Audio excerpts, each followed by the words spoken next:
ಜಾಗತಿಕ ತೈಲ ಮಾರುಕಟ್ಟೆಯಲ್ಲಿ ದೊಡ್ಡ ಬದಲಾವಣೆ ಆಗ್ತಾ ಇದೆ. ವಿಶ್ವದ ಅತಿ ದೊಡ್ಡ ತೈಲ ಉತ್ಪಾದಕ ರಾಷ್ಟ್ರಗಳಲ್ಲಿ ಒಂದಾದ ಇರಾನ್ನ ಕಚ್ಚಾ ತೈಲವು ಅಂತಾರಾಷ್ಟ್ರೀಯ ಮಾರುಕಟ್ಟೆಗೆ ಮರಳುತ್ತಿದೆ. ವಾಷಿಂಗ್ಟನ್ ಮತ್ತು ಟೆಹರಾನ್ ನಡುವೆ ಸ್ವಿಟ್ಜರ್ಲ್ಯಾಂಡ್ನಲ್ಲಿ ನಡೆದ ಮಾತುಕತೆಯ ನಂತರ ಈ ಮಹತ್ವದ ನಿರ್ಧಾರ ತೆಗೆದುಕೊಳ್ಳಲಾಗಿದೆ.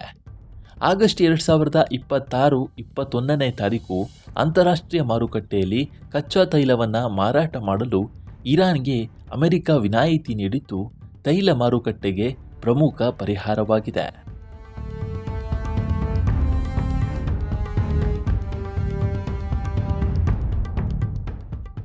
ಅಮೆರಿಕ ಸರ್ಕಾರವು ಇರಾನ್ಗೆ 60 ದಿನಗಳ ತಾತ್ಕಾಲಿಕ ಸಾಮಾನ್ಯ ಪರವಾನಗಿ ನೀಡಿದೆ. ಇದರಿಂದ ಇರಾನಿನ ಕಚ್ಚಾ ತೈಲ, ಪೆಟ್ರೋಲಿಯಂ ಉತ್ಪನ್ನಗಳು ಮತ್ತು ಪೆಟ್ರೋಕೆಮಿಕಲ್ಗಳ ಉತ್ಪಾದನೆ, ಸಾಗಣೆ ಮತ್ತು ಮಾರಾಟಕ್ಕೆ ಸಂಬಂಧಿಸಿದ ಎಲ್ಲ ವಹಿವಾಟುಗಳು ಸುಲಭವಾಗುತ್ತವೆ.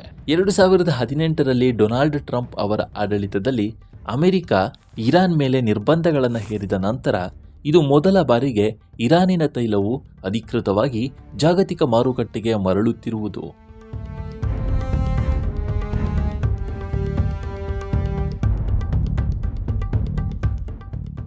ಈ ಸುದ್ದಿ ಹೊರಬಿದ್ದ ತಕ್ಷಣವೇ ಅಂತಾರಾಷ್ಟ್ರೀಯ ಕಚ್ಚಾ ತೈಲ ಬೆಲೆಗಳು ಕುಸಿದಿವೆ.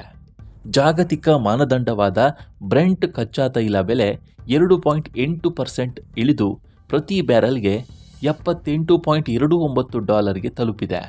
ಅಮೆರಿಕದ WTI ಕಚ್ಚಾ ತೈಲವು ಮಾರ್ಚ್ ನಂತರ ಮೊದಲ ಬಾರಿಗೆ ಬ್ಯಾರೆಲ್ಗೆ $74ಗಿಂತ ಕಡಿಮೆ ಬಂದಿದೆ.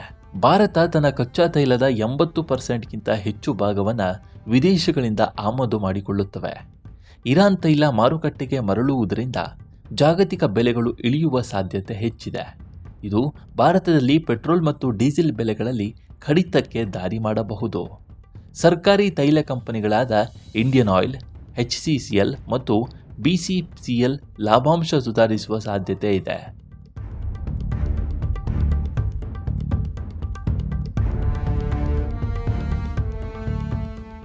ಕಚ್ಚಾ ತೈಲ ಬೆಲೆ ಡಾಲರ್ಗೆ 75 ಅಥವಾ ಅದಕ್ಕಿಂತ ಕಡಿಮೆ ಆದಲ್ಲಿ ದೇಶೀಯ ಮಾರುಕಟ್ಟೆಯಲ್ಲಿ ಇಂಧನ ಬೆಲೆಗಳು ಮತ್ತಷ್ಟು ಕಡಿಮೆ ಆಗುವ ನಿರೀಕ್ಷೆ ಇದೆ.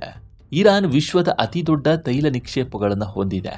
ಇದು ಜಗತ್ತಿನ ಒಟ್ಟು ತೈಲ ನಿಕ್ಷೇಪಗಳಲ್ಲಿ ಸುಮಾರು 12% ಭಾಗವನ್ನು ಹೊಂದಿದೆ, ಅಂದರೆ 208 ಶತಕೋಟಿ ಬ್ಯಾರೆಲ್.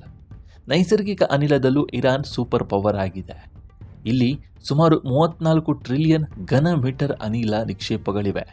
ಇದು ವಿಶ್ವದ ಒಟ್ಟು ಅನಿಲ ನಿಕ್ಷೇಪಗಳ 17% ಆಗಿದೆ.